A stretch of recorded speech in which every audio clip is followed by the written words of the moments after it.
अभी हाल में राजस्थान का चुनाव था। आप अशोक गहलोत जी की सरकार से खुश भी थे, हो सकता है थोड़ा सा शिकवा गिला भी था, इसीलिए आपने सरकार बदली कि नहीं? हाँ कि नहीं? तो देखिए, आपने सरकार बदली और क्या देखा कि जो स्कीमें आपके लिए अशोक जी ने शुरू की थी, जो 25 लाख की बीमा की स्वास्थ्य बीमा की स्कीम थी, उसको क्या हुआ? कौन बताएगा? बंद हो गई। आपको 25 लाख तक मुफ्त स्वास्थ्य की सुविधाएं मिल रही थी। आज क्या हालात है? आज मिल रही है? नहीं मिल रही है।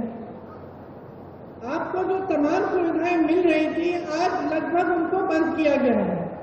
और ये इसलिए है कि जो सरकार आपने अब चुनी है अपने प्रदेश में, वो सरकार आपके हित के लिए काम नहीं कर रही है। अब अगला चुनाव आया है, देश का, पूरे देश का चुनाव है, तो सोच समझ के अपना वोट दीजिएगा। आपने खुद अपने प्रदेश में देखा है कि जो आपके लिए अच्छा हो रहा था वो बंद कर दिया गया है। तो क्या पूरे देश में आप ऐसा चाहते हैं? तो ये तय करने का समय है कि आप चाहते क्या हैं। आजकल चुनाव के समय एक अजीब सा माहौल बन गया है। आपने देखा होगा, आपके ध्यान को भटकाने वाली सारी बातें हो रही हैं। बड़े बड़े प्रचार हो रहे हैं, अजीब सी बहकी बातें हो रही हैं। आपने सुना होगा, प्रधानमंत्री जी के भाषण सुने होंगे, कहां की बातें करते हैं। अभी राजस्थान आए तो अपने भाषण में कह डाले कि आपके जन जन के आराध्य बाबा रामदेव साहब, उनका जन्म कश्मीर में हुआ।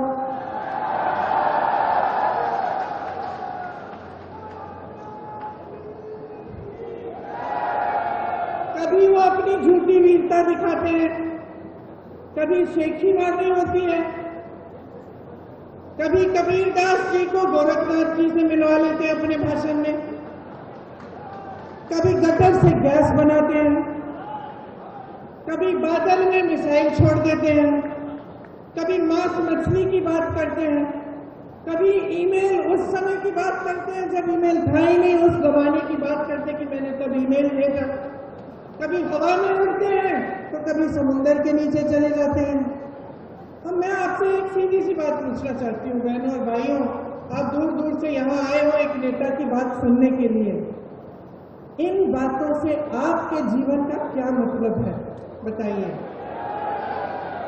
कोई मतलब है? मेरी बहनें यहाँ बैठी हैं, सबसे बड़ी आपकी समस्या आज क्या है? क्या है? महंगाई है। मुझे लगता है कि कुछ हो गया है मोदी जी को, समझ नहीं पा रहे हैं। क्या होता है ना, कई बार इतनी सत्ता हो जाती है कि लोग सच्चाई बताते ही नहीं है, घिर जाता है इंसान, चाहे उसके संघर्ष की कुछ भी उसका अनुभव होता है, लेकिन जब सत्ता इतनी हो जाती है लोग डरते हैं, अधिकारी डरते हैं, जो साथ में काम करते हैं वो डरते हैं कि असलियत न बताएं, तो वो इंसान कट जाता है जनता से। तो मुझे सचमुच लगता है कि मोदी जी कट चुके हैं देश की जनता से।